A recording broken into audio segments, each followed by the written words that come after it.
All right, good evening, members of council, administration, certainly our delegations that are waiting, and to those who are watching from the comforts of your home, welcome to our council meeting this evening. And so I will call the meeting to order and roll call. All members of council are here except Councillor Tonio, who's off on personal leave. We had a closed meeting that was held earlier this afternoon, and it was reported on at a special council meeting at 6:15 this afternoon as well. So to the members, any disclosure of pecuniary interest on the agenda is presented to you this evening. I see and hear none, so we'll have that duly noted. We have, members of council, the minutes of the regular council meeting on November 9th, public council meeting November 9th as well, plan a subdivision, Old Castle Heights, and a special council meeting on November the 16th. And so if I could have a motion to adopt the minutes as presented to you this evening. Deputy Mayor Bichetti, Councilor Dowie. On those minutes, any errors or omissions? Hearing none, all in favor? Opposed, if any, the minutes are carried. Thank you. We do have supplementary motion to be adopted this evening. And it's the agenda regarding bylaw 2021-91 of Lakewood Park concession agreement. That's a motion on yard waste and communications item from Municipal World be certainly approved. Moved by Councillor Altenhoff and supported by Councillor Houston. The motion all in favor? Opposed, if any, that is carried. And so now members of council will move on to delegations. And with us this evening, we have Michelle Bishop, the general manager of the Waste Management Group, Stefan Brisebois, the manager of finance and administration, Kathy Capo Nepsi, manager of the water division in the Essex Solid Waste Authority. And we're here to talk about food and organic waste. Where are they all? There they are. There's a mouthful. Anyway, good evening and nice to see all of you again. So welcome. Thank you, Warden McNamara, and thank you for allowing us to present tonight to your council. So I thank both you and your council for allowing us to present tonight.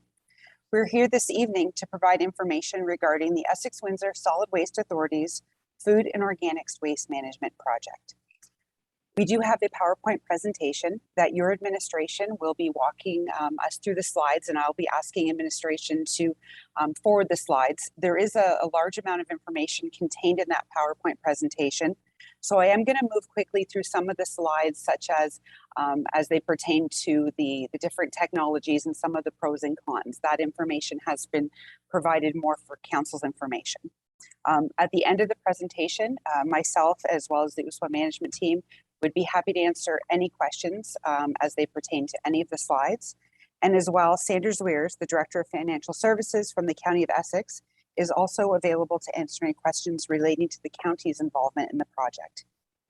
So this is our 5th of 8 presentations. We've tried to include as much information as possible. However, if we have missed anything or if there's anything we cannot answer this evening, we would be happy to follow up with your administration after the meeting. So if I could just ask you to just forward to probably slide number 3, if you don't mind.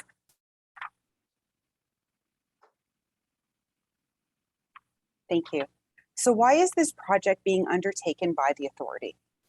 Legislation has been introduced by the province that requires some municipalities in Essex Windsor to achieve specific diversion targets by 2025.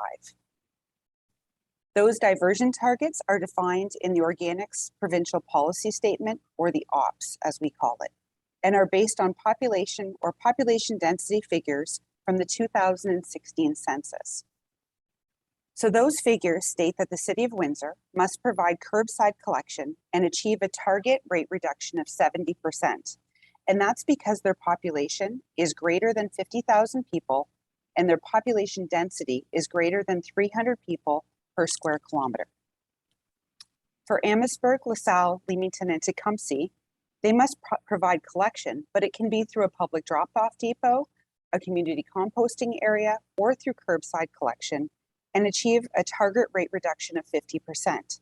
And that's because their population is greater than 20,000 people and their population density is greater than 100 people per square kilometer. And for Essex, Kingsville, and Lakeshore, even though their population is greater than 20,000 people, their population density was less than 100 people per square kilometer in 2016. Next slide, please. So when we're speaking of food and organic waste, what are we talking about? We're talking about your kitchen scraps from your leftovers. We're talking about soiled paper, your coffee filters, your Kleenexes, paper towels, and things of that nature. Additionally, organic waste can consist of pet waste, personal hygiene products, and sanitary products such as diapers. But these materials are not considered mandatory in the program. And at this time, because of the costly processing as well as contamination, these materials are not currently being considered in the Essex Windsor program. Next slide, please. We are already capturing some food and organic waste currently in the municipalities, including your seasonal waste, your leaf and yard waste, as well as flowers and houseplants. And additionally, in your red box, we are already taking compostable packaging and materials such as fiber and shredded paper. Next slide, please. And although we are collecting some of the material, it is still estimated that approximately 35,000 tons of residential food and organic waste was sent to the landfill for disposal from Windsor, Essex in 2020 alone. Next slide, please. So when we talk about this material, what do we do with it? So there are a few available technologies, such as composting, similar to what we do with the leaf and yard waste now, where we have a windrow process where the material is turned and is turned into compost. Next slide, please. Some benefits and drawbacks of composting. Benefits include this being the lowest capital and operating cost. However, there is a larger footprint that's required. And as well, there is some greenhouse gases that are generated during the process. And there's a lost opportunity to capitalize on the generation of renewable energy. Next slide, please. Another available technology is anaerobic digestion, whereby it is an enclosed process and we are able to generate renewable natural gas. Next slide, please. So while this generates biogas that can be produced into renewable natural gas, it creates digestate, which can be processed into fertilizers. It does come with a higher capital and operating cost, and it is a more complicated cost. Next slide, please. You can just forward to the next one as well, please. We're also looking at new emerging technologies that include drying the material in order to create compost, as well as create a biofuel. Next slide.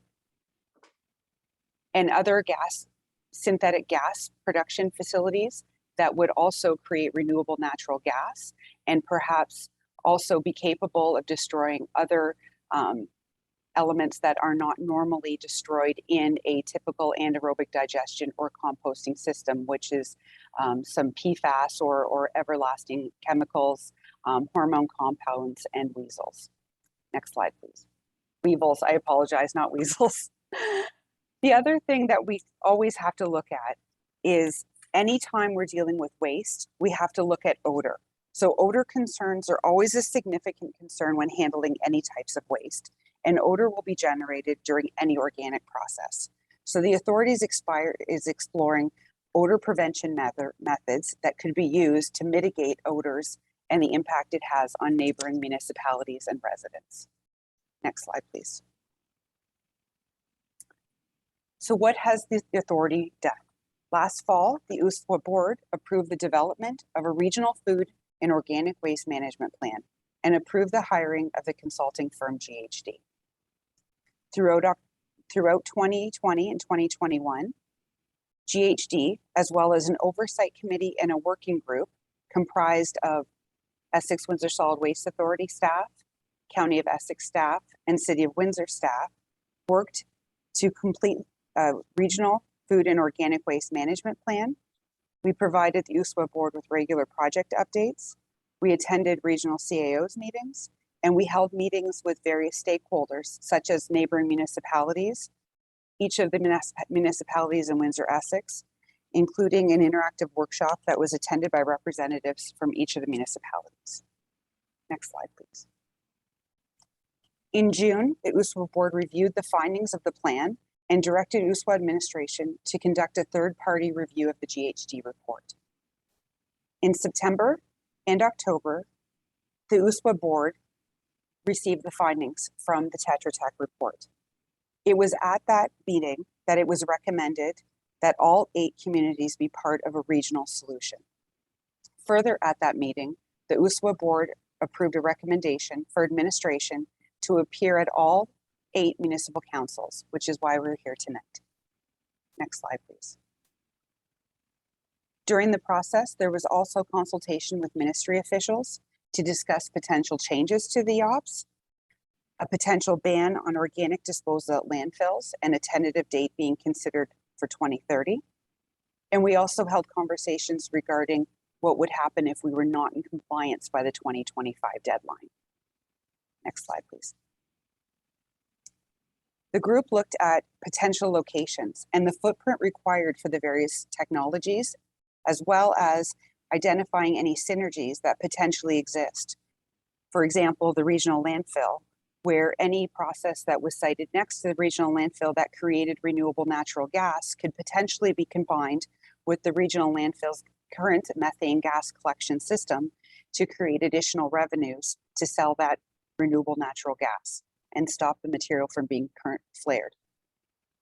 Additionally, synergy also existed at the Windsor biosolids processing facility, where sludge material that is currently being pelletized would be combined with the organic material to further create renewable natural gas.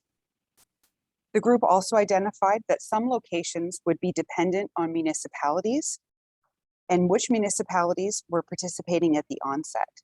So can I ask you to jump back one slide, please? Thank you.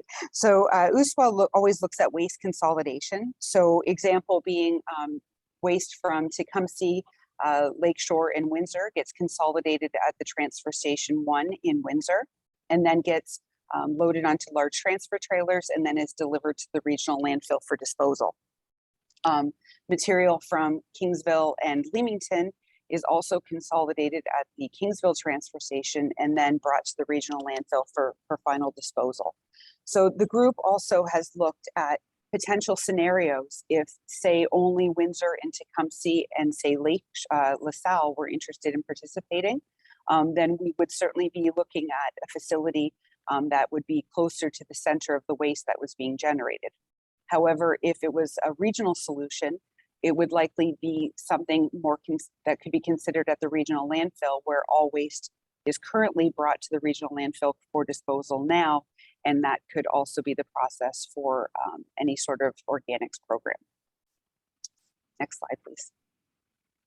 The group also looked at other considerations, such as timelines for the construction of a processing facility.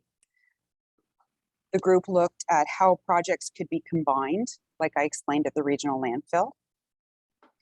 We looked at projects that could potentially create jobs, as well as bring in outside tipping fees. So tipping fees from the industrial, commercial, or institutional sector that could be brought in to mitigate the cost to the municipalities. And we further looked at projects that could create renewable natural gas or renewable natural energy. Next slide, please. And the committee looked at costs. So this portion of the presentation is what the USWA board members have been referring to as the chicken and the egg dilemma. So municipalities don't want to commit without knowing what the cost is. And we also don't know what the cost is until we know what municipalities are participating. The GHG report identified 13 potential alternatives, and the scope of work did not include estimating the cost per municipality on a regional basis. Tetra Tech in the peer review was asked to estimate cost based on 3 alternatives, and that's what you see before you. So the costs include estimated curbside collection, capital expenses amortized over 20 years, operating expenses, and then any offsetting revenues. So if you look at the first column, you'll see composting at the regional landfill being the most economical solution. Again, that does not create any renewable natural energy. Anaerobic digestion at the regional landfill as well as anaerobic digestion at the Windsor biosolids facility. So while the two options on the right-hand side, both are anaerobic digestion processes, you'll see the regional landfill model is significantly cheaper. And that is due to the potential of revenue that could be earned from combining the regional landfill methane as well as the gas that would be collected through an organics program. Next slide, please.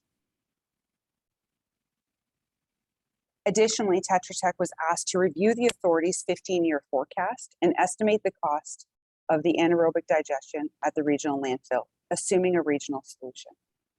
So the authority's current expenditures, which include the regional landfill debenture, as well as our other diversion programs and the operations of our transfer stations. We asked them to look at those continuing operations, as well as the forecasted increases, for example, with the landfill debenture and any other obligated expenditures that the authority currently has. And we asked them to take those and also consider the new operating costs as well as capital for a regional solution. So again, you'll see the table in front of you with a potential increase to the authority's budget in 2025 with an increase of about $7.5 million a year. Next slide, please. So further to the cost, additional information that needed to be considered was the population density figures that identify the level of participation for each municipality were based on the 2016 census, and consideration needed to be given for growth in each municipality. So for example, who needs to participate now may change as municipalities grow, as well as when the new census figures are released in 2021. And then looking forward to who may also be required to participate in 2025.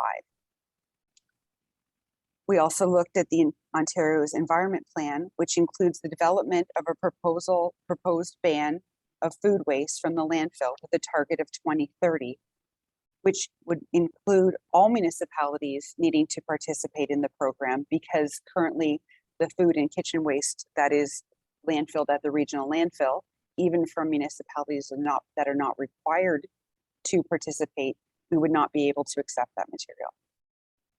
The group looked at the regional landfill expenditures and the fact that they are predominantly fixed, and noted that any diversion activities would result in a redirection of waste from the landfill would not generate a saving to the municipalities. And so any sort of program that would be implemented comes at a potential increased cost. We looked at regional solutions and how they could ensure consistent public education for all residents. So residents of every community would receive the same public education. We also looked at how targets could possibly not be achieved through depot collection. So although curbside collection may not be mandated, success rates are much higher if programs are as convenient as possible for the resident.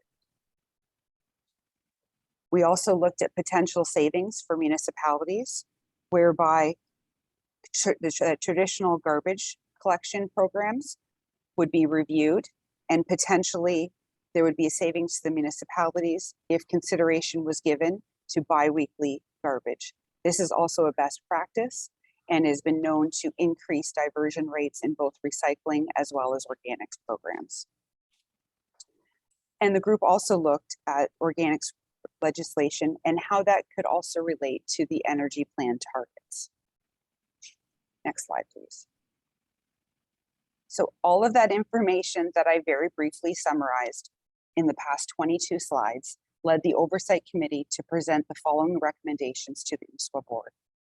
At the October 5th USWA Board meeting, the Board approved the receipt of the recommendations and referred the recommendations to County Council for consideration. Next slide, please.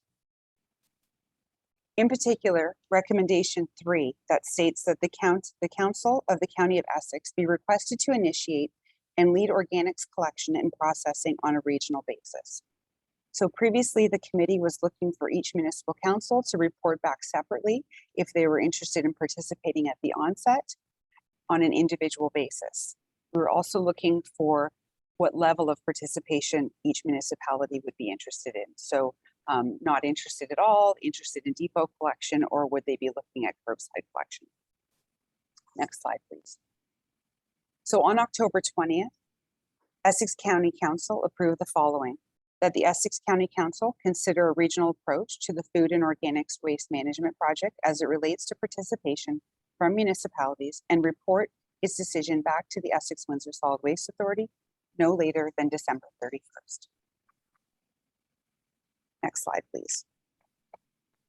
So other considerations. So even though not required, so benefits for municipalities to participate at the onset would be consistent service levels throughout Windsor, Essex. So neighboring municipalities don't have organics collection or no organics at all on one side of the street and have collection on the other, or perhaps a municipality would have to deliver to a depot.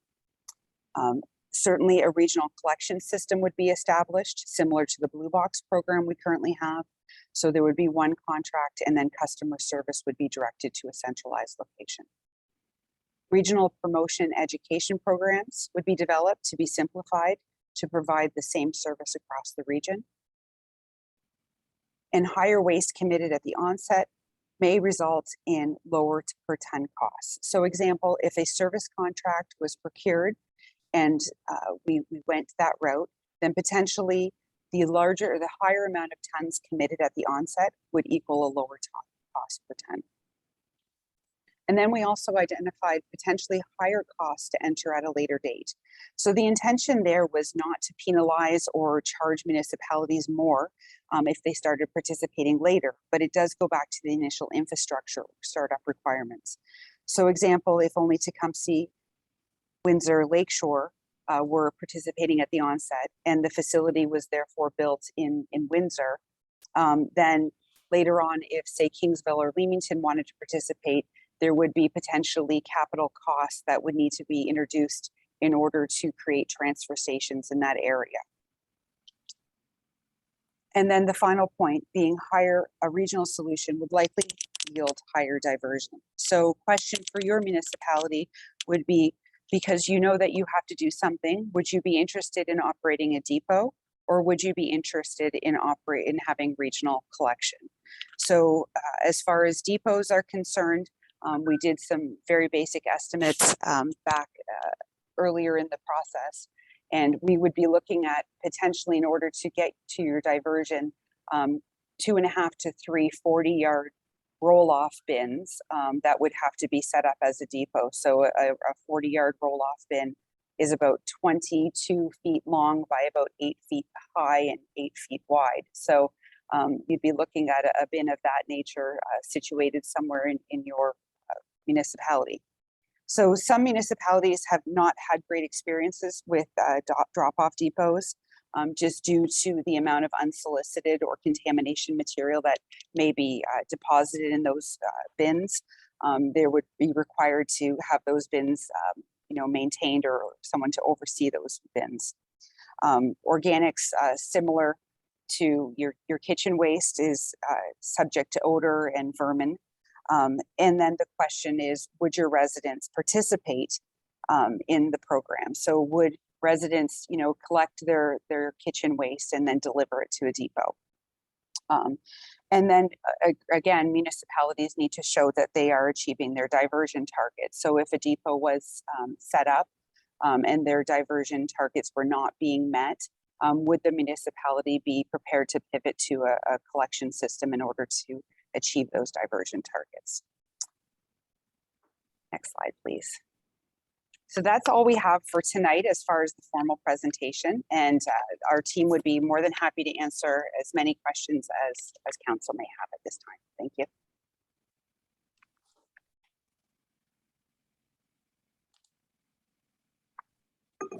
All right, thank you very much, Michelle. It's quite a lot to certainly digest, but I'm probably in a bit of an advantage compared to my colleagues on certainly on council, so I will give them the opportunity. I do have some comments, and I'm glad you mentioned Sandra Zweer, and I apologize to Ms. Weir, our treasurer from the county, and who is a integral part of obviously the team. So welcome, Sandra. So I will open it up to members of council. Deputy Mayor. Thank you, Your Honor. Thank you, Kathy, for the presentation. Just to interpret well in terms of the decisions of local municipalities, the county decision that was done previously, that doesn't impose that to the local lower tier, correct? The lower tier needs to have a motion of their own to see if they want to participate on a regional basis. Those municipalities that do not have to go on the onset, or is that something where county council majority vote there will go on a regional basis and in fact force those that do not want to do it on the lower tier automatically in? Through you, Mr. Chair. So it's my understanding that it'll be brought back to county council. So mayors and deputy mayors from each of the municipalities would be looking to make the decision. But obviously our conversations that we're having with each and every municipal council, we're hoping that those councils discuss their preferences with their mayors and deputy mayors so that there can be a fulsome conversation at county council. Okay, so then the county council has the final decision there in what direction this is going. Through you, Mr. Chair. So waste has been delegated up to the upper tier municipality. So the USWA board currently operates diversion programs and waste programs.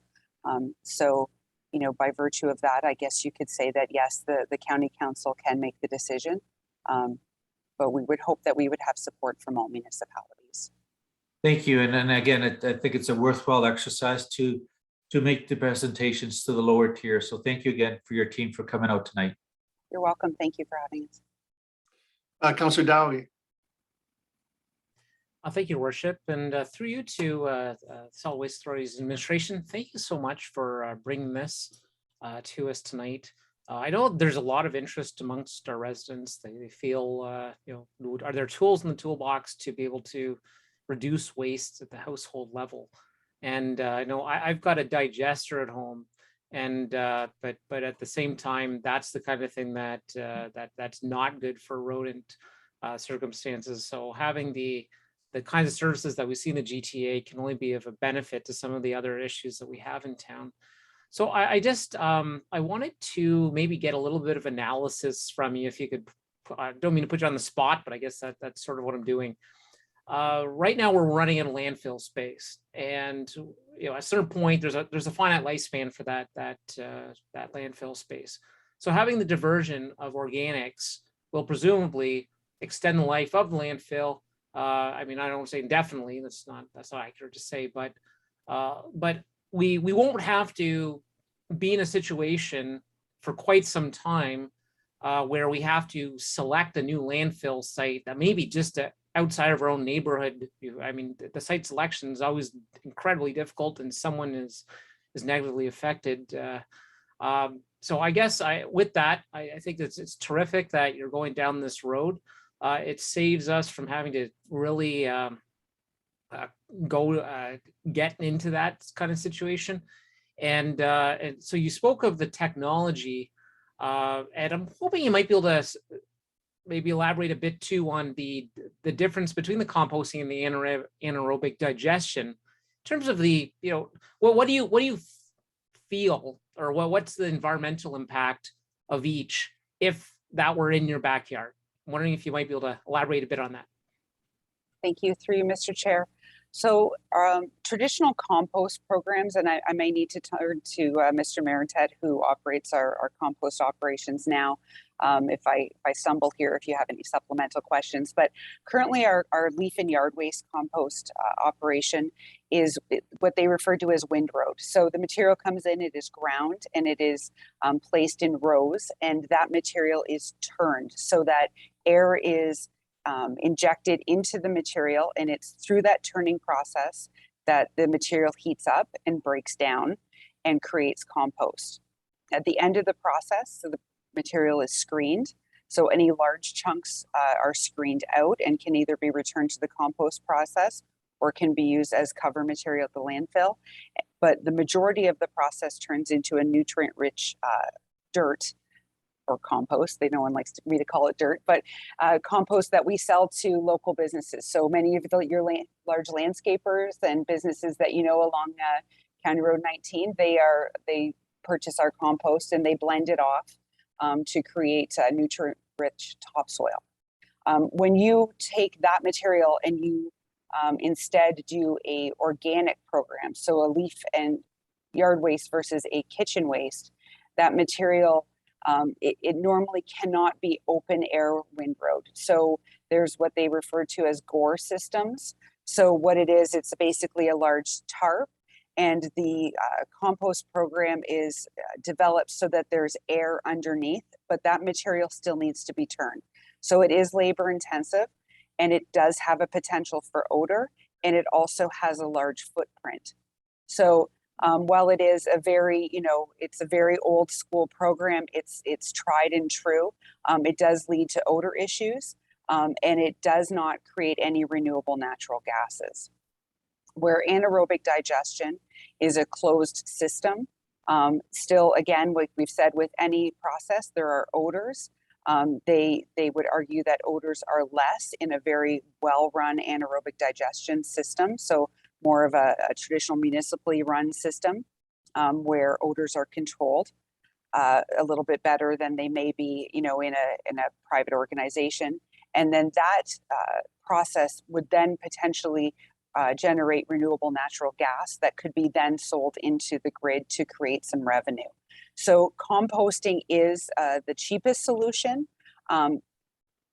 but it also, you lose the opportunity for any renewable natural gas generation in the process. Okay, thank you very much. Supplementary, Your Worship? Yeah, go ahead, Councillor.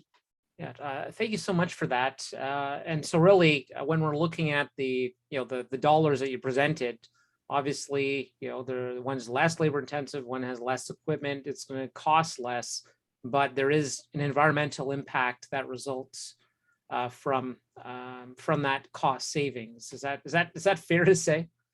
Correct. And I've been reading a lot on what they refer to as the triple bottom line. So you've got your profit or your cost, but then it's also the environmental impact. So that's something that the county energy plan and the city energy plan has been looking at their energy plans and the environmental impact. So by looking at a traditional composting system, we're not reaching those targets in the energy plans. Thank you. Councillor Jobin and Councillor Altenhoff. Thank you, through you, Mr. Mayor. Thank you, Michelle, for your presentation. I'm just curious, does the program require, is it specific to a new site? Or is there any existing sites in Essex County that would suit or meet the requirements for this program? Through you, Mr. Chair. So we're just beginning the procurement process and the development of a request for qualifications. So it has been identified that our options could be constructing a facility or looking at partnering with an outside entity with regards to constructing a facility, or it could be looking at procuring a service contract. So it was identified there are some on-farm digesters in the region, and as well, potentially in our neighboring Chatham-Kent that is also looking at constructing a facility. So there could be opportunities for synergies there where we could procure a service contract that wouldn't require the construction of a new facility. Supplementary. Yeah, go ahead, Councillor Jobin. There is a local facility in the area. And we did come across some issues with its operation. Just curious that like MOE had some requirements they weren't able to mandate or manage the site. Just curious how this would operate if another site is selected instead of a new site. Through you, Mr. Chair, can I just confirm if you're discussing a service contract or the construction of a site? It's an operational private site. Okay, so The service contract, I guess. through you, Mr. Chair. So part of the qualification process would be looking at any existing facility and their current operations. So that would be something that that the group would need to look at. So to ensure that where material is being delivered is not going to have any adverse effects on, you know, the municipalities and the USWA board as well as residents in that region. So we would be looking to confirm that whoever was taking the material was adhering to any of their ministry guidelines, their certificates of approval, as well as having a capacity to take the potential amount of material that would be delivered, as well as any potential increased capacity. So, for example, if not every municipality was on board right away, you know, would they have the capacity to then be able to take maybe the municipalities that are not looking at participating at the onset? Okay, thank you. Councillor Altenhoff. Thank you, Worship. And through you, first to Michelle, thank you very much for the presentation. And to you and all your colleagues, thank you for being present this evening to address any questions we may have. More perhaps a comment. I look at your presentation on slide 20, and it says right away estimated cost town of Tecumseh, and certainly our residents will see this, and right away some red flags may come up. Because anything that obviously is going to raise taxes or be an additional cost to them, they want to know the details and they want to know what's going on. And I'm sure we'll have a full spectrum of individuals, some who will be very interested in knowing how we'll better be basically exploiting the waste that we generate. And others, may not care at all, that they just want to, take their waste to the roadside and have it be gone. But on this topic of costs, and I note that that third sub bullet point does not include costs associated with wastewater sludge processing. I would just ask, if you don't mind, I know we're moving forward in this kind of slowly but surely, but if we could have data that we can, make available to our residents, so that they will have a good understanding as to what these costs would be, perhaps for, the average resident. Trying our best to take into consideration, the additional costs that are going to occur, but certainly, and I know you mentioned in your presentation, we will see some savings. So for example, we won't be bringing as much material to, the existing landfills, because they'll be going to other facilities. I think if we can just have a kind of a full, better picture of it, with the numbers kind of coming down, narrowing down to a point that our residents will have an understanding of what's the ramification of the impact to their bottom line, I think that would be really appreciated by our residents. Thank you. Through you, Mr. Chair. So we have identified it by population and by household, if you're interested in hearing that. So based on the 2016 population numbers of 23,229 people, that would be looking at approximately, if we were just using the example of AD at the landfill, so being the opportunity to generate some renewable natural energy, but also looking at the least cost alternative. So that would be looking at about $18 a person, or based on your household numbers of 8,987 households, about $46 a household. So again, these are very much estimates. Based on local collection contracts, as well as other projects in the I would be more up near, the GTA area. So, again, until we go to an RFP process to exactly say what it would be, that's where we would struggle with that. But any information, if your administration wants to send any questions over our way, I can certainly kind of unpack those numbers. But we did do a per household and a per population analysis. Thank you very much for that. And again, I think we also have to appreciate, supplemental, Mr. Mayor, I guess more of a comment, if you don't mind. We have to recognize we have to be good stewards to the environment. And every step that we take forward, because we're always moving forward in the time domain, we never can go back in time. We have to be attentive that, yes, there's going to be costs. Yes, we have to appropriately use the lands, that are given to us. And really the wastes, putting them in the right spot and where they should be. And then, like I said, exploiting them appropriately for our future use. So, although people may see this as an additional cost, I hope we can articulate to them, the benefits that we can, see as the future as we move forward. Thank you. Thank you. Councilor Houston. Thank you, Your Worship. And to Michelle, thank you very much for the presentation and all of the information, and to all the team who has put this together.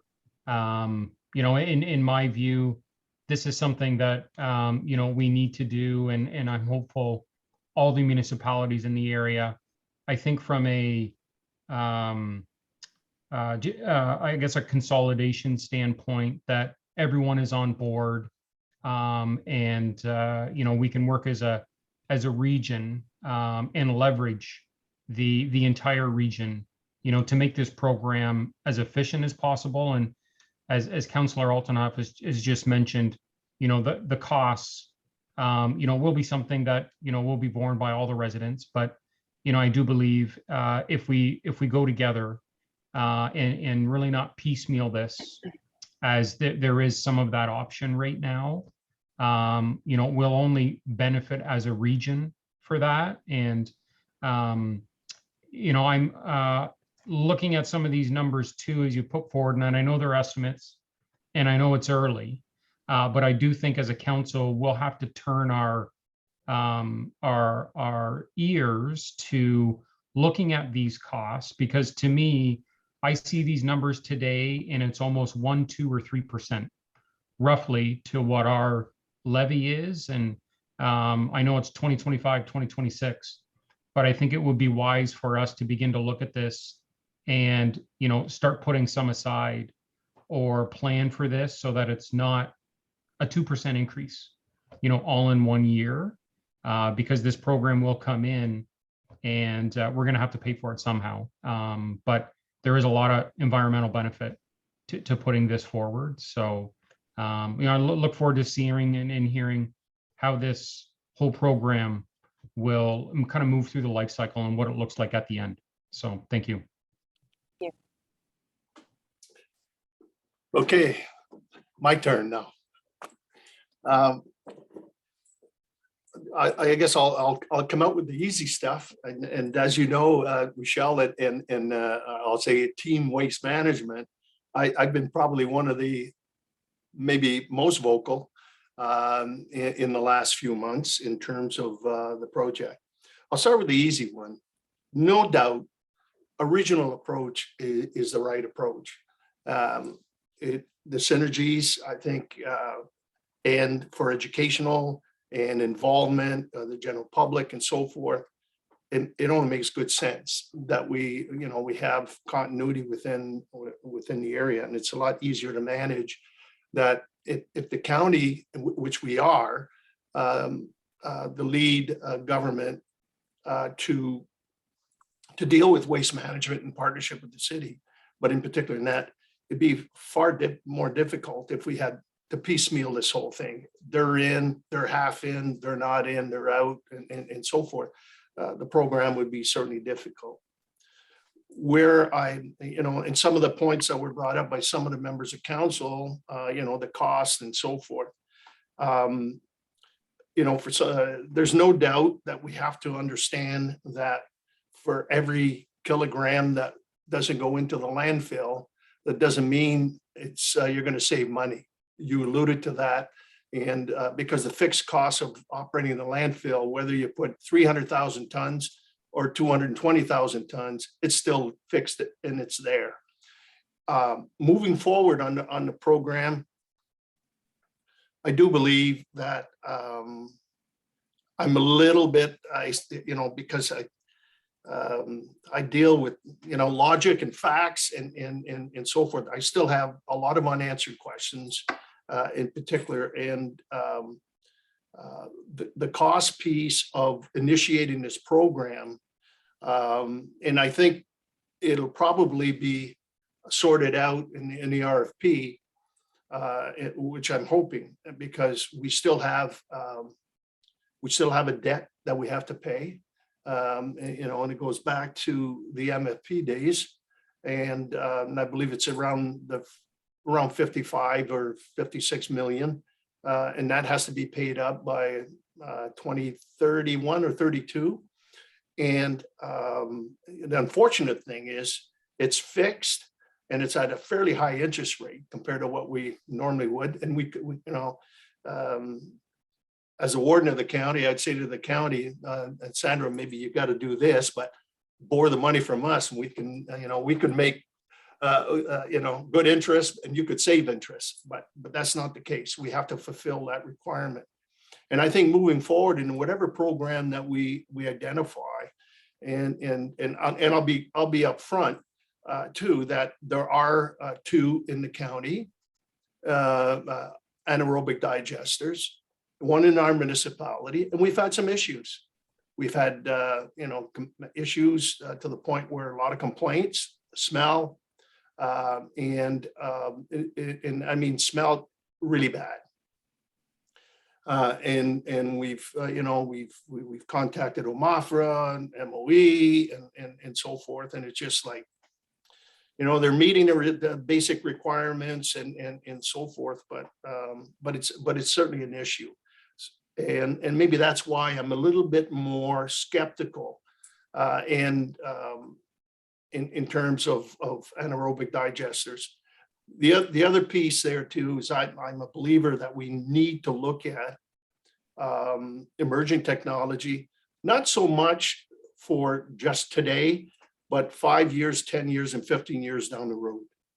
And I think those are a critical piece. And I did have an opportunity, Michelle, I did speak with MOE maybe 2 or 3 weeks ago, and Andrew, Kyle, and Charles, and I forget the 4th guy, and wanted, about the whole issue of emerging technology and how do we deal with that. And after our discussions that we did have, it ended up is that MOE said, look, we don't approve technology.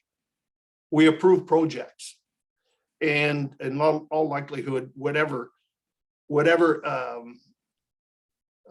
the tendering process the RFP that we send out there is, basically they need to satisfy the requirements that we need, but also if it meets the policy standards, is it a renewable? And so there was there. So I felt a little bit more comfortable when I heard them say that, because I think it does open up the door for other possibilities. The other, and I think that needs to be explored, is what type of because you saw the numbers, members of council, but a public, just a public entity to deal with the program, a public-private partnership, a private-only partnership, and certainly so forth. And I think those all have to be certainly looked at, so that this program is affordable, and sustainable for the future.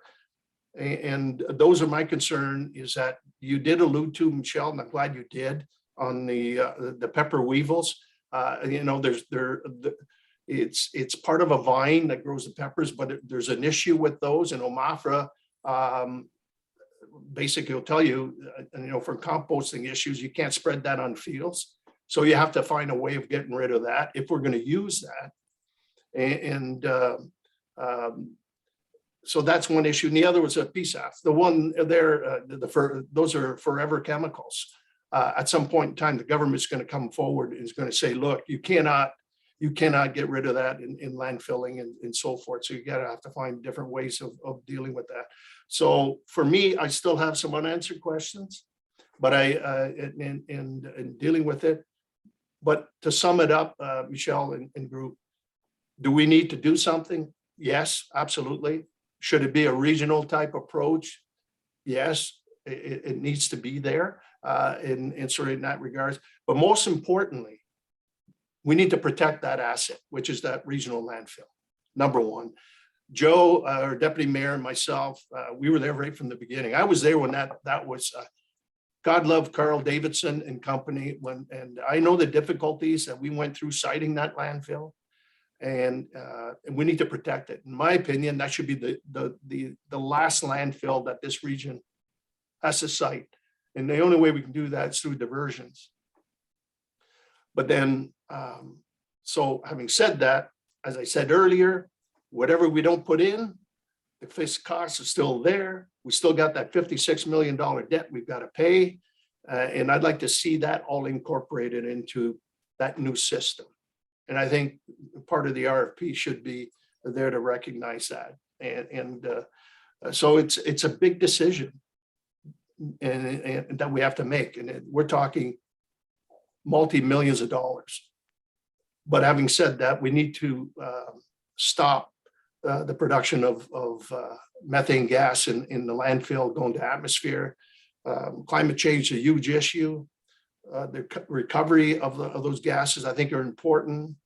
How much of that recoverable, those recoverable dollars by selling natural gas and syngas and so forth, I think those are all key points. And I certainly don't want to put any more pressure on our local administrative staff, but I think we need to have that discussion, members of council, and I guess sooner than later, with administration in terms of what we feel is going to be the proper approach that we can take from Tecumseh and bring to county council with myself and certainly Deputy Mayor Bichetti on making the right decision. And I'm still torn in terms of, what is the right decision and moving forward. But all of those things for me are very important. The science, the technology, and the financing. Those are three items that I think are very, very, very near and dear to me in terms of what I feel comfortable selling to my constituents here. And when I wear my other hat, which is the warden's hat, I feel that same sense of responsibility with my 6 other partners that are certainly involved. So I'll leave it at that. Michelle has more comments, but I know your task, your job, all of you, Kathy, Michelle, Tom, Stefan, and Sandra, you've got certainly your hands full to try to find the right solution. But again, it's those 3 components that I alluded to, I think are very, very important for myself. And then I want to have that heart-to-heart with my 6 members of council as well, see what is with administration, what is our best course. But at the end, regional is the way to go. But what that means is, what is the right mix to get us there.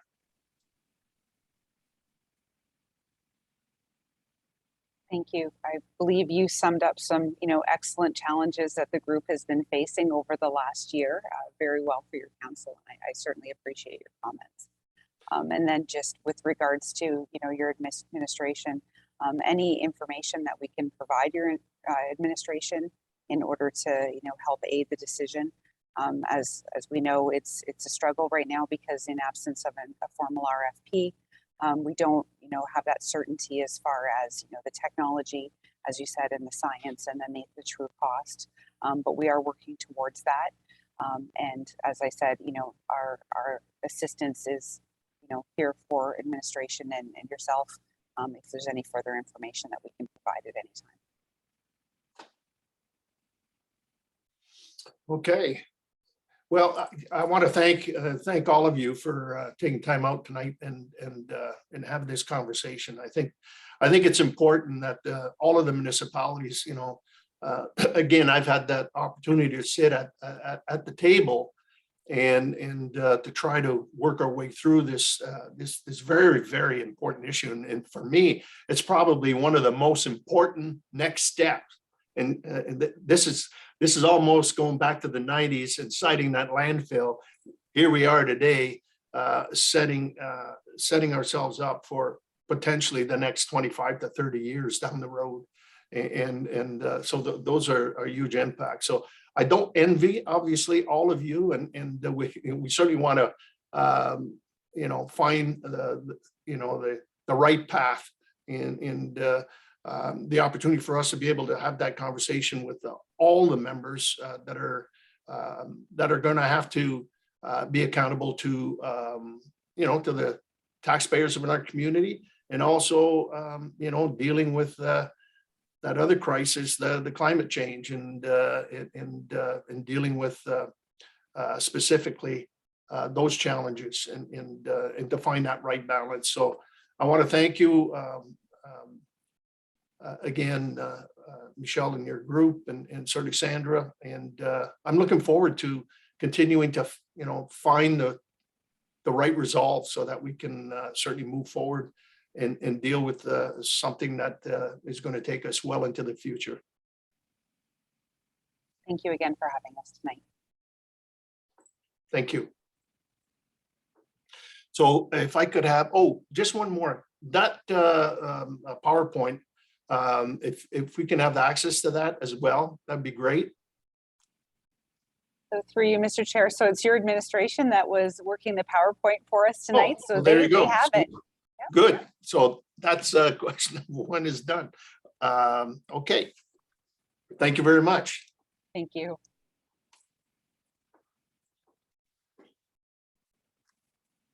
Okay, so just a motion to receive the presentation, members of council. Deputy Mayor Bichetti, Councillor Altenhoff, all in favor? Opposed, if any, that is carried. Thank you. Move on to communications, members of council. We do have, see now, 15 pieces of communications. If I could have a motion to receive. Councillor Jobin and Councillor Houston, all in favor? Opposed, if any, that is carried. We have no communications requiring actions, but is there anything out of those 15 that members of council would like to bring forward? Okay, we'll move on to committee minutes. Quarter revision, the Sear and McLean Hergot drains. If I could have a motion to adopt. Councillor Dowie and Deputy Mayor Bichetti. Any questions or comments? Hearing none, all in favor? Opposed, if any, that's carried. Police Services Board, a motion to accept the minutes of the October 14, 2021 minutes of the Police Services Board as duplicated and delivered to the members be accepted. Councillor Houston, Councillor Jobin, any questions or comments? Hearing none, all in favor? Opposed, if any, that is carried.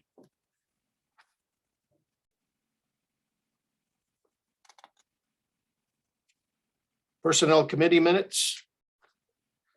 Motion to adopt. Councillor Houston, Councillor Altenhoff. Any questions or comments? Hearing none, all in favor? Opposed, that's carried. So move on to reports, and I'll call upon our administrator, Ms. Evans, to bring her report forward on the I'll call upon our Director of People and Culture and summarize the report recommendation. I am sorry, Michelle. No worries. Thank you. Good evening, Mayor and Council. As you are aware, the town holds a holiday dinner and employee recognition event in early December each year, with funding allocated in the annual budget. This year, the event has once again been canceled due to health and safety precautions relating to the COVID-19 pandemic. And although the province has gradually loosened the restrictions of gathering limits, administration did determine that an in-person holiday dinner and employee recognition event would be rescheduled next year instead. In light of the cancellation and with the support of the senior management team, the committee would once again like to proceed to consider allocating funds from the holiday dinner budget to the Goodfellows organization. In consultation with Goodfellows, the demand for Christmas food baskets is quite strong this year. Goodfellows has long been a part of the fabric of Tecumseh, and the organization provides community support throughout the year. And as you know, the town's proclamation, declaration, and donation request policy number 23 restricts donations that are not requested by the provincial or federal governments, or are not in keeping with provincial federal legislation, or are not of historical significance to the corporation. So council has waived the policy to provide donations during a time of crisis to other communities. And in light of the ongoing pandemic and the needs of the public for support, it is recommended that the policy be waived once again to permit a one-time donation to the Goodfellows to assist the community this coming holiday season. So in conclusion, administration is recommending that the provisions set in the proclamation, declaration, and donation request policy number 23 be waived to allow for a one-time donation to be made on behalf of the town, and that $1,500 of the annual holiday dinner budget allocation be donated to the local Windsor Goodfellows Holiday Drive. Thank you, and I'm happy to answer any questions. Could I ask for an amendment to that where it says Windsor Goodfellows Holiday Drive to Tecumseh Goodfellows, and that's Tecumseh Goodfellows Chapter 35 Holiday Drive. Absolutely, yes.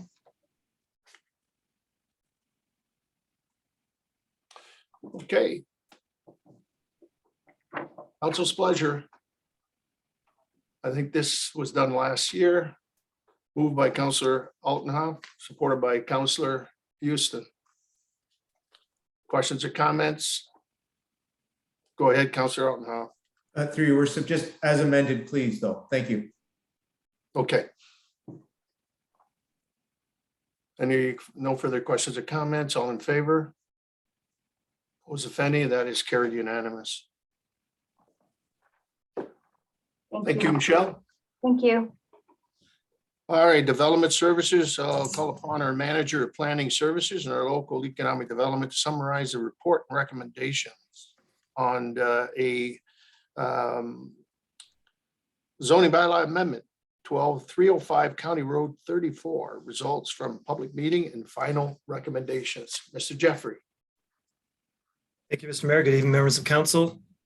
Council will recall that a public meeting was held in September of this year to consider a proposed zoning bylaw amendment that would facilitate an additional residential unit, or ARU, as they're known in short, on the subject property, which, as the mayor noted, is at 12305 County Road 34.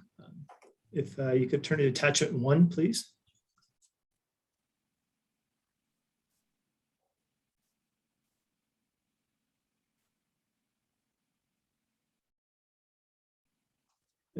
Thank you. So that's a subject property outlined in red there on the south side of County Road 34, and it's between Malden Road and County Road 19 in the Maidstone hamlet. It's 0.57 hectares in area. And at that public meeting, there were no issues or concerns raised, but we did commit to developing some draft ARU guidelines for council's consideration to assist in the evaluation of the subject ARU, as well as to inform the development of zoning regulations that would guide all future ARUs throughout the town. So we did that, and those draft guidelines are contained in attachment 2 of this report. And they're based on a survey of other municipalities in Essex County and the city of Windsor, as well as municipalities throughout Ontario. And what we try to do is balance accommodating ARUs in our communities while ensuring that they could be sensitively and context appropriately integrated into our neighborhoods. And we think that these guidelines do accomplish that. They set out standards such as the number per lot, location, setbacks, size and height. You go to the next page. Lot coverage, services, parking, and other requirements. And they do that for both settlement areas and areas outside of settlement areas and agricultural area for attached ARUs, which are areas that are within an existing dwelling or attached to an existing dwelling, and for standalone ARUs, which is the case in the subject application for which a zoning bylaw amendment is before council on tonight's agenda. And I won't go through these in detail because we will be bringing these back to council with probably more detailed guidelines as part of a housekeeping zoning bylaw amendment process in the first quarter of 2022. For now, I just want to, if we can go to the report, there's a table in the report that compares those guidelines for standalone ARUs against the proposed ARU at 12305 County Road 34. You can see that the general location, they're permitted in the rear and interior side yard, and this one is located in the rear yard. The setbacks proposed are 1.5 meters from the side or rear lot line. The subject ARU is going to be a minimum of 6 meters from the side lot line and 50 meters from the rear lot line. In terms of the maximum gross floor area, we've established a maximum of 100 square meters or roughly 1,000 square feet. And the subject ARU is 100 square meters exactly. And it represents 41.4% of the gross floor area of the primary dwelling. And the standard that we're proposing is 50% of the primary dwelling. The maximum height for ARUs is proposed to be 6.5 meters or 21.3 feet. Subject ARU is 4.5 meters. Total lot coverage, including the existing primary dwelling as well as all other dwelling ARU plus other accessory structures on the lot is 50%. And this is because of this rather large size of this lot, it's only 7.3%. And then finally, in terms of municipal services, the standard is that these be on full municipal services, with the exception being where there isn't municipal sanitary, they can be on a private septic system as long as it meets the Ontario Building Code requirements. And that is what the proponents are proposing through the subject ARU. So we believe that the subject ARU, and if you can turn it to attachment 3, you'll see a site plan of it. We believe that it's consistent with these guidelines and that it results in appropriate development. You can see where they're proposing the ARU there in brown in the rear yard behind the principal dwelling, which is highlighted in yellow. As I mentioned, we're going to be initiating a housekeeping zoning bylaw amendment process in the first quarter of 2022, where we'll introduce some more comprehensive guidelines. And the reason we're doing this instead of waiting for the new zoning bylaw, which is proposed to be developed over the next year and into 2023, is because we're getting a lot of requests for additional residential units, and our official plan allows for them. So we thought that we'd better get some guidelines in place and some zoning provisions to guide those proposals. They're becoming quite popular, and we just want to be prepared to be able to assess them properly. So that process will also include an opportunity for public input, which will be important when considering the detailed guidelines for the entire municipality. So in conclusion, we feel that the proposed ARU is consistent with the provincial policy statement. It conforms to the county official plan and to the local official plan, and it's consistent with the guidelines that we brought before council tonight. And the recommendation is that Council received this report and that a bylaw having the effect of amending zoning bylaw 8515 for 0.57 hectare property situated on the south side of County Road 34, approximately 600 meters east of its intersection with Malden Road, from Hamlet Residential Zone RH to Hamlet Residential Zone RH-6 in order to facilitate the construction of one additional residential unit on the property in accordance with subsection 11.2.3 of the Tecumseh official plan and in keeping with PBS 2021-40 and DS 2021-51 be adopted. So Mayor, those are my comments, and I'd be happy to answer any questions that council may have. Mr. Jeffries, how is the property assessed? I mean, is it, family members and so forth? How you say, well, you can't sever. And I know in settlement areas, I mean, there's a whole host of those. There's some on Les Cross Road, there's some in, especially the old part of town where, buildings right in behind their homes and separate addresses and so forth. These are new construction on Riverside Drive that has one on, it seems on the same lot. How are they assessed? Like separately, or is that as a whole assembled piece of property? Mr. Mayor, I believe they would be assessed as a whole property. They wouldn't be assessed separately. And you're right, there's no opportunity for severance of these units in the future. That is a policy in the official plan, and it will be a condition that's outlined in the more detailed draft guidelines. Okay. Any further questions or comments, members of council? Yes, Councillor Elton. Thank you, Worship. And through you to Mr. Jeffrey, I don't know if it's relevant to the specific property on County Road 34, because it's not really pointed out as one of the design design characteristics for that site. It is somewhat articulated though in the draft guidelines. And I do recall, the unit on Riverside Drive, it's specific to parking, I guess. From what I'm seeing here, it looks like the draft guidelines will allow for one space. So I'm assuming you mean one vehicle for the ARU. That's correct. I think even on Riverside Drive, I think there's room for multi vehicles.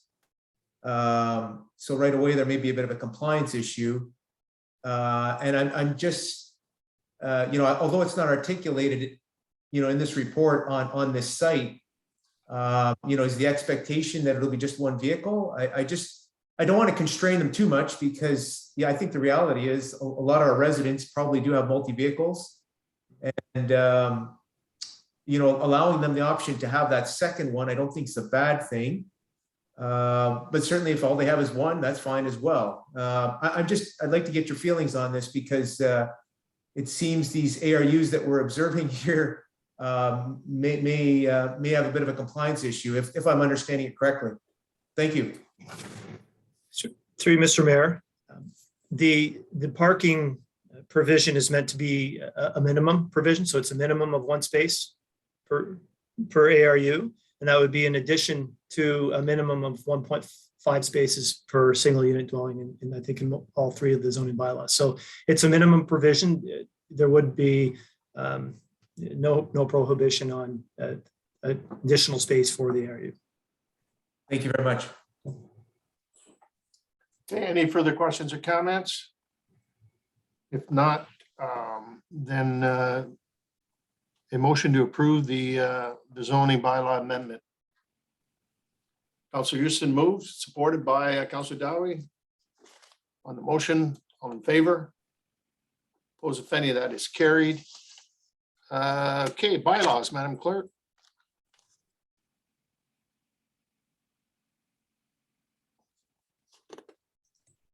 Thank you, Your Worship. This evening, we just have two bylaws on the agenda. The first being bylaw 2021-90, being a zoning bylaw amendment for 12305 County Road 34. And secondly, bylaw number 2021-91, authorizing the execution of the concession agreement for the Lakewood Park concession. We're respectfully asking for first and second readings to these bylaws, and if appropriate, third and final. All right, two readings on bylaws 90 and 91. Councillor Altenhoff moves, supported by Councillor Jobin. Any questions or comments? Hearing none, all in favor? Opposed, if any, that's carried. Then third and final reading is now in order. Deputy Mayor Riquetti, Councillor Houston, all in favor? Opposed, if any, that is carried. Okay, we'll move on to any unfinished business.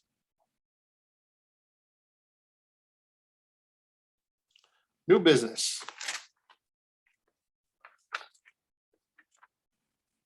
Councillor Dowie, Deputy Mayor Riquetti.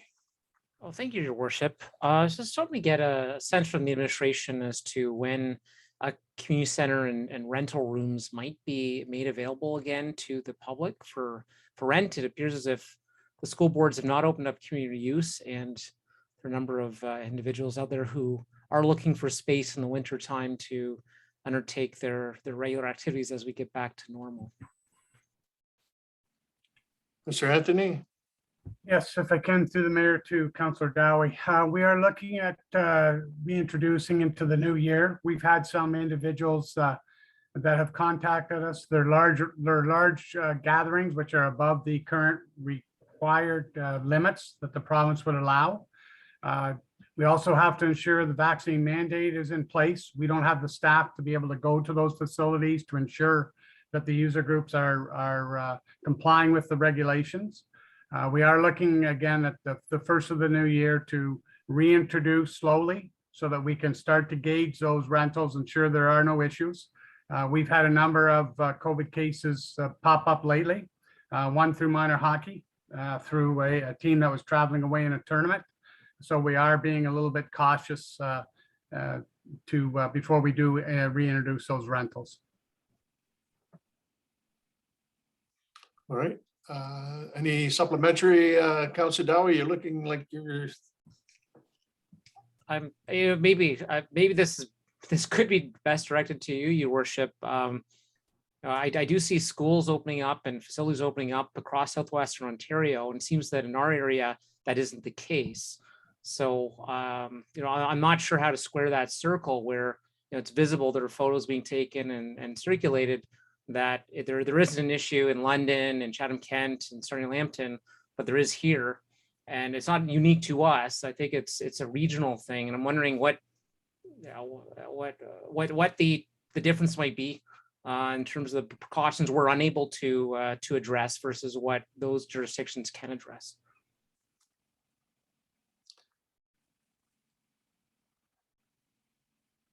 I don't know who wants to tackle that one. I think in terms of the only thing I could say, Councillor Dowie, on that is, today I was listening in to our acting medical officer of health, and a lot of it was obviously the numbers are going to dictate. Our numbers are stubbornly increasing, not to the point, saying that they're out of control, but they are inching upwards. The good news, I guess, is that age group that has created some problems in schools, and two of our hockey teams were the under 12s, and vaccinations are going to start Thursday. And so hopefully, as he stated, as that number inches closer to the 90%, it'll create certainly other opportunities moving forward. So we are the 6th highest infected area or positivity in the province, per 100,000. And so we're in the top 10, and we don't want to be there. And so I think until the numbers are more reflective, I think that's going to, and I think the approach that certainly administration has taken is the right one. Slow and let's monitor a little bit and see how it goes. Because I believe we have 1 or 2 schools in Tecumseh as well that are certainly under the COVID protocol issues and so forth. Anything further? It's an answer. So thank you so much for the perspective from everybody. Okay, well, thank you for the question, Counselor. All right, we'll move on to Q. We've got motions and yard waste. I'll call upon Counselor Dowie to read the motion, Council's consideration. Thank you, Your Worship. And really, this motion it mirrors one that we would have adopted in the past. It seems that we had a late fall, and there have been a number of requests that have come in about what happens if the leaves don't fall by next week with the final yard waste pickup. And so, given even though most of my leaves are down, they're not all, and we may not see them all fall down before the next collection. We'll be able to collect them by the time of the collection.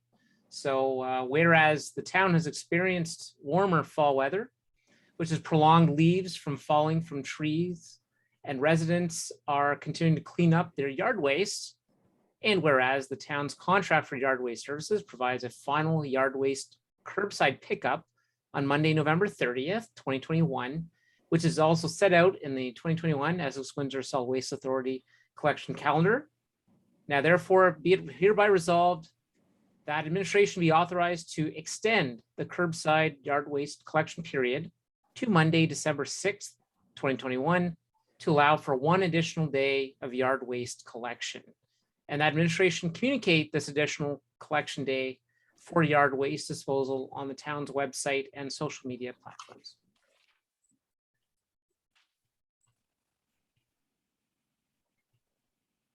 All right. Duly moved by Councilor Dowie, supported by Councilor Bichetti, or Deputy Mayor Bichetti. And on the motion, all in favor? Opposed, if any, that's carried. I'm glad because I have 3 trees in my yard area that are still holding all their leaves. And so I think I'll be raking leaves in January with the snow blower. So anyway, thank you for that.